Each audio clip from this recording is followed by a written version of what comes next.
Welcome, welcome, welcome. You're in the right place at the right time. Today is Wednesday and it's 12 noon, and you are here to partake in Street News Now, the Noon Report. I am your host, Dr. Ron, and I am so glad that you guys took time out of your busy schedule to come hang out with me today. Now, every time I go live, I have to give a shout out. My shout out to Dr. Hunt. Dr. Hunt and I have been traveling in life together for 30 plus years. And out of those 30 plus years, he has been a blessing to both me and my mentor.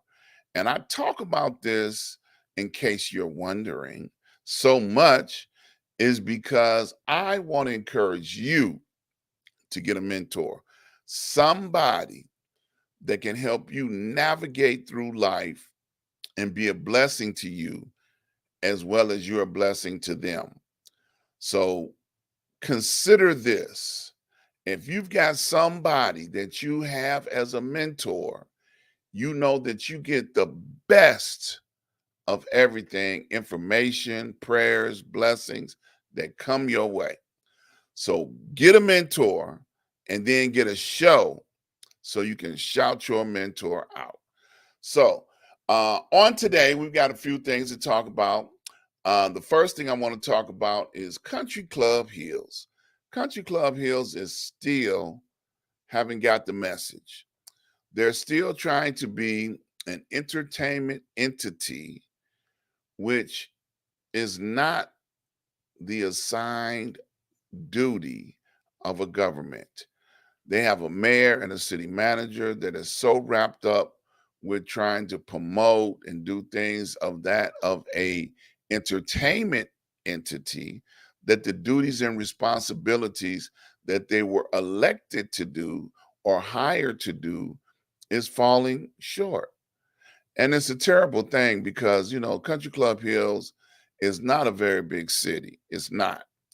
So they need to focus on being an elected official with the duties of running and the responsibilities of a city. Now, Country Club Hills is just south of the city of Chicago, but it's terrible. We are being run in the ground because they are taking tax dollars and funds that are coming into our city to run an entertainment entity. People have quit. Employees have quit. We used to have city inspectors. We used to have various people in various jobs that were responsible for making sure the needs of the members of the city were met. They are not being met.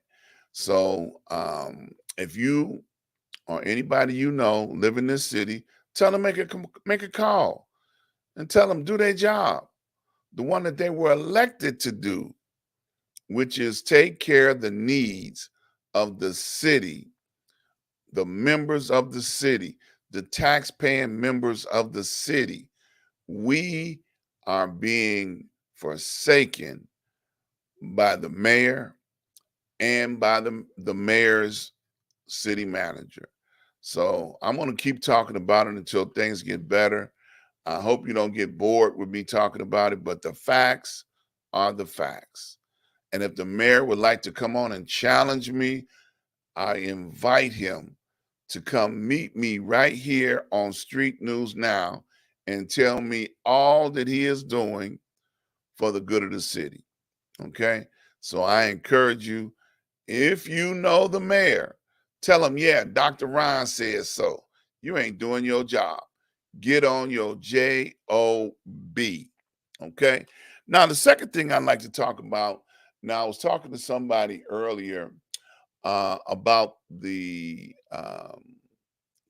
temperature and the bad weather that we're having throughout the United States. I don't know what part of the country you live in, but if you live in Arizona, they're working on a record 11 days of 110-degree weather. I was talking to somebody in Arizona on yesterday, and I was kind of teasing them. I say, man, there's no way that I would want to live in Arizona. They have these things called Habibs, and Habibs are dust storms that blow in, and they come as high as the ground or the earth, all the way up into the atmosphere. And I'm like, man, I can't breathe sand. He said, well, they don't come all the way into the city. You know, Habibs are generally something that happen in the urban areas. But from the research that I have seen, I don't even want to take a chance, because if I get a lung full of sand, oh my goodness, that would be terrible. Excuse me. Dust storms, you know, they get into the house, they get into your air conditioning, they get into, you know, everything. And those granules from the sand will destroy everything that it comes in contact with. So I'm glad that I don't have to put up with that in Chicago. But I tell you, they love it, you know.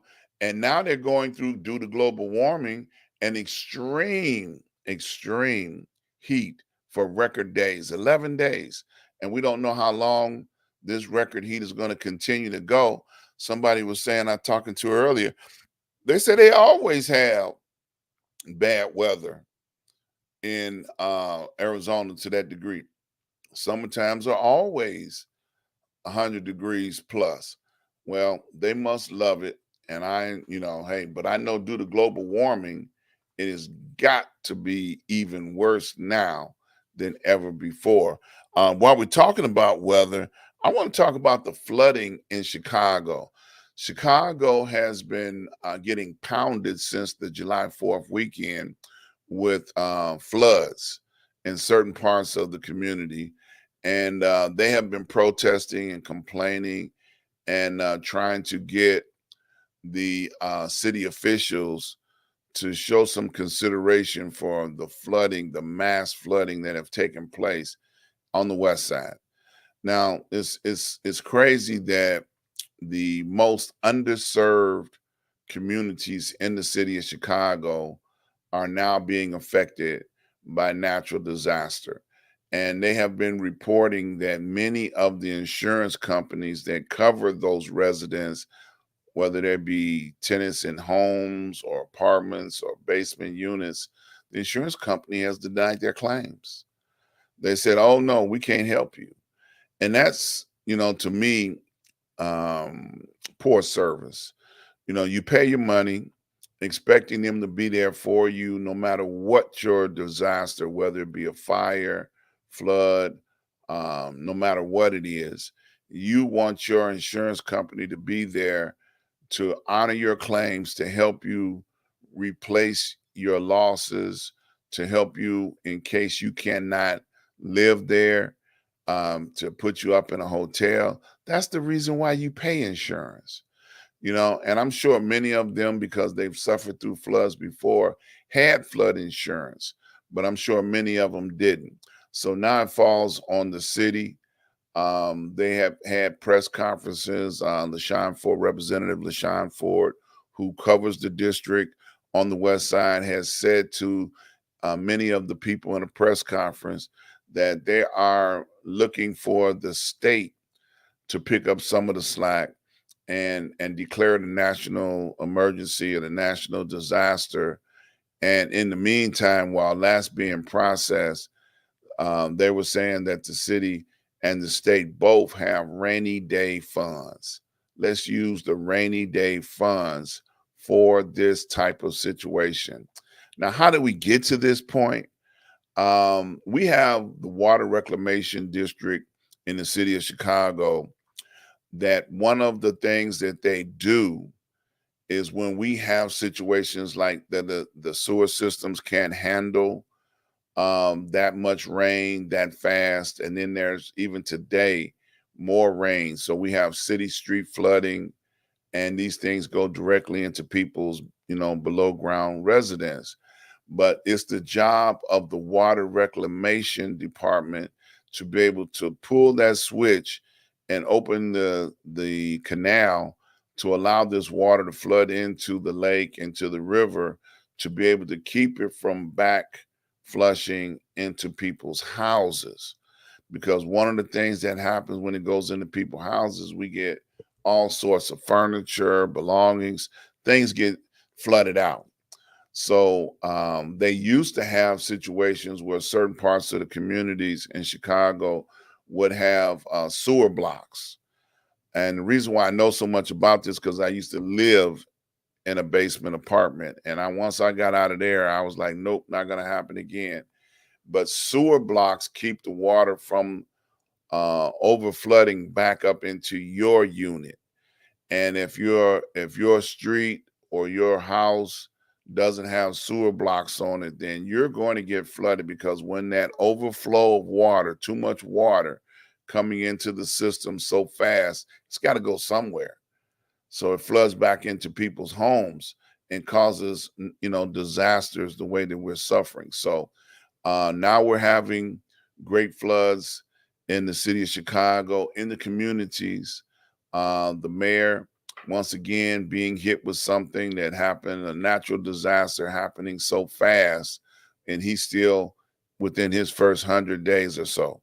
So he's dealing with things, trying to make sure um, that the departments that handle these things are aware and monitoring all of the weather situations so that we can keep some of this water out of people's homes because there's no place else for it to go except for back into people's homes. So insurance companies need to be vetted before they started taking people's money in these communities like, oh no, we're not going to handle flooding. Oh no, we're not going to handle fire. Read the fine print, y'all. Just because you think you're getting a deal is not necessarily a deal. I know some insurance companies are refusing to put coverage in hurricane areas because they don't want to spend money on losses. Well, that's what people get insurance for in case of losses. So, message to insurance companies: spend some of that money you got. You got billions and billions of dollars of people money. Spend it.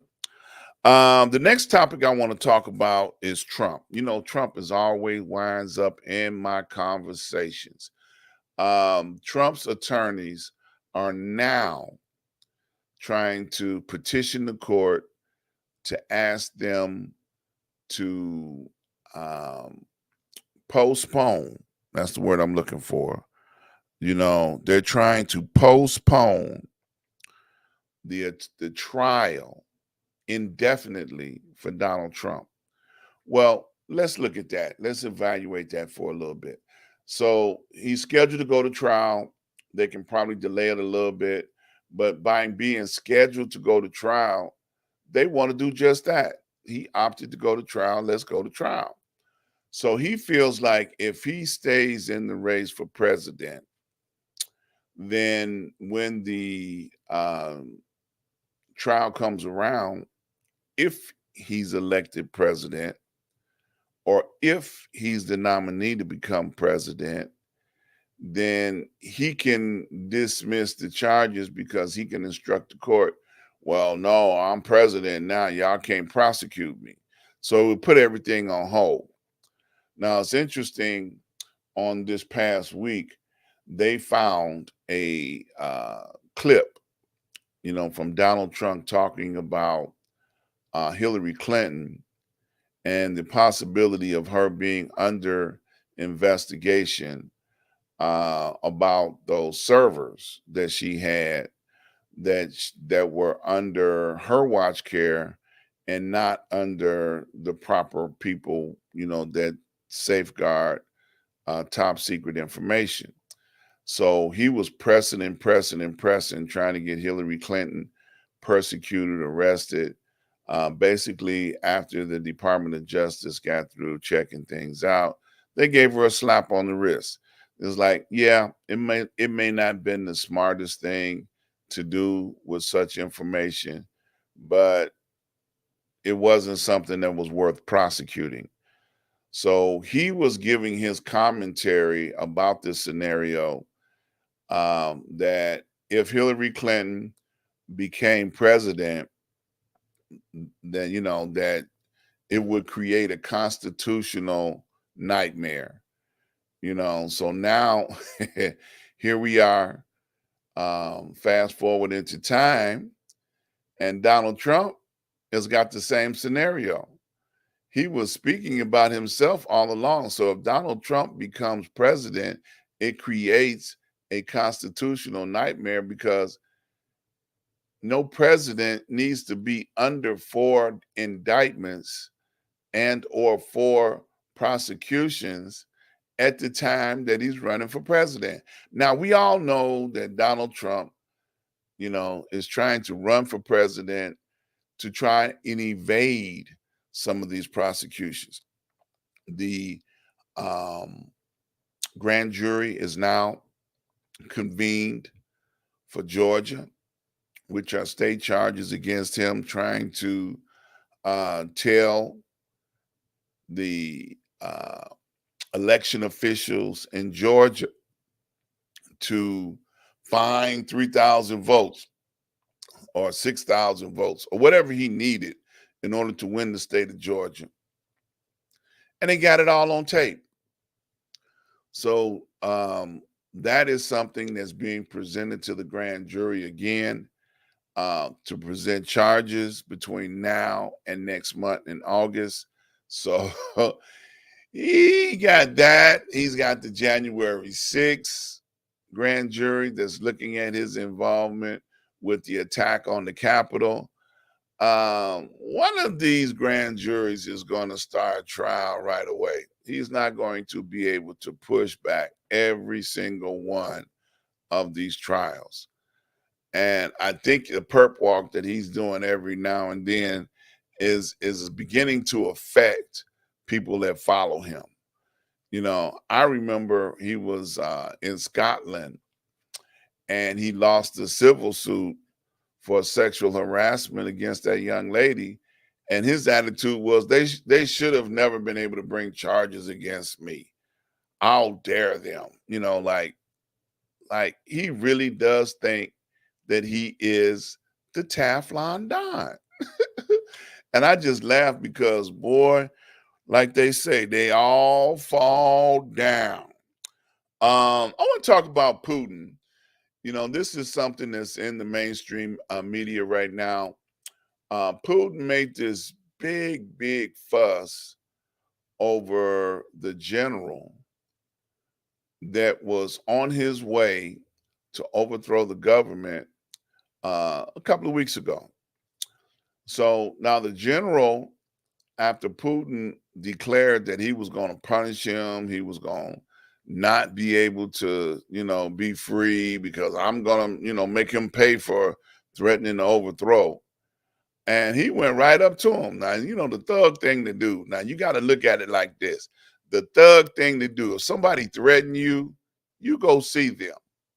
And you stand right in front of them and say, hey, we need to end this war because we're not going to win this war. They got more resources and better resources than we have in Ukraine. We need to end this. People are dying for no reason. And that's the facts. And a general is more concerned about his soldiers because they're mercenaries, and he need to have mercenaries in order to be able to fight, than anything else. Politics doesn't bother him. So this was a very bad decision for Putin to do.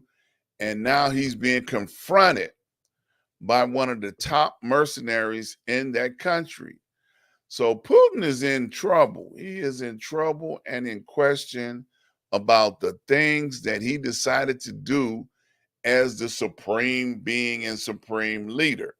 So right now, Putin is like, we may not hear from Putin too much longer, because if, being a dictator, all it takes is one general to decide we don't want to follow you anymore, and you've got trouble. And that's exactly what's going on with Putin right now. One of his generals is rebelling against the war. So now Putin may just come up missing. Mark my words, he may come up missing. Now, one of the things I want to talk about also today are I was looking at a graph. Now, this week, President Biden is in NATO at the NATO conference. And I was looking at the amount of money that the United States puts out to support NATO. Now, all the major countries in Europe are on the list, but the United States puts out almost twice as much money as any other country that's part of NATO. Now, my problem with that is we got needs right here in the United States that don't get met. And I know that many social organizations have gone to NATO to complain about the behavior of Europeans in the United States against, you know, people of color, Black folks, African Americans, and NATO have agreed that there is a problem that exists in the United States. But yet, because we put out so much money into the United Nations and NATO, the alliance, that they're not ever going to complain or do anything right against the United States. See, the right thing would be to say, hey, we're going to offer aid and support to all of the people in the United States that need aid and support, but they can't do that because the United Nations are being paid a great deal of American money.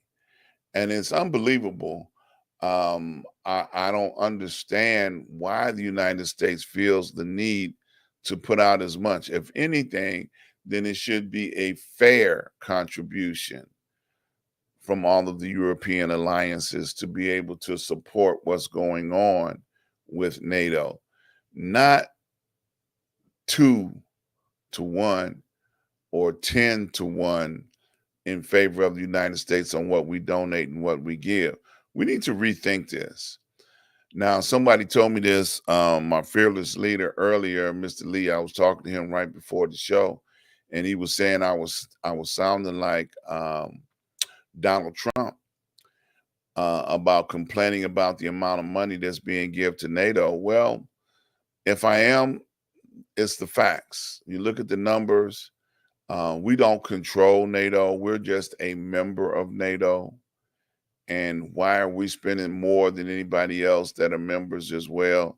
Why is our membership so much higher than anybody else's? So that's a fact. You look at the numbers and you wonder, we pay all of this money in taxes. Now, the Republicans like to scream and holler about money, but yet they don't say anything about unfair expenditures towards things like NATO. Now, that's something they should have been complaining about all off the top. We can take some of that money and put it back into helping the American people, which to me would make far more sense. Well, that's my commentary for this week. I want to thank you guys for joining me here on the Noon Report on Street News Now. I want to invite you guys to go over to the website, Street News Now. If you're interested in starting a show and looking for a home to place your show, if you're producing a show now and you're looking for some place where you can place a show that can be home, we've got many time slots available. We're talking to several people now about bringing on their show to the network. So the network is growing. We're still very new doing what we got to do here. But I encourage you guys to think about joining the Street News Now family. Come on board, be a part of what we're doing here, and help this thing grow where you can be a benefit of being here in the beginning. So definitely check it out. Go over there and fill out a form. Tell us what kind of show you want to do. Somebody in the administrative staff will reach out to you and help you put your show together so we can get you up and going as soon as you're ready. All right. So I want to encourage you guys to subscribe, like, and share. Please send this around, share it on your timeline, allow people to enjoy the commentaries that we do here. And then we're looking forward to doing even more and more commentaries each and every Wednesday. So that's it for this week. I want you guys to spread the word. Be safe out there. We got unbelievable heat and weather conditions all across the country. So please be safe where you are, no matter where you're living at. Please be safe, be careful. And I look forward to seeing you guys on next week. Stay blessed.